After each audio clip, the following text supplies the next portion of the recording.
ঘিরে ধরার মরশুমে মৌসুমি মুখে অধরা কয়েকটি কথা কাঁপে অধরে। বাঁশপাতা অবশ্যই তোমাকে পড়তে কোনোদিন পারিনি। যৌবন বাতাসে তুমি যে অস্থির হয়েছিলে তার রহস্য হারিয়ে গেছে। এখন জ্যোৎস্নায় চুপ করে বসে থেকে দেখি বাঘের দুটি চোখ থেকে বেরিয়ে কে যেন খেলা করে।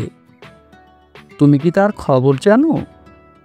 আর কখনো ওদিকে যাব না, বাঁশবনে ডোমকানা হব না।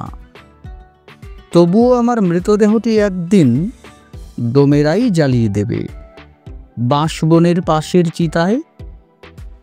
সব জেনেও তোমাকে বলা হয়নি একবার নেমে এসো জ্যোৎস্নায়।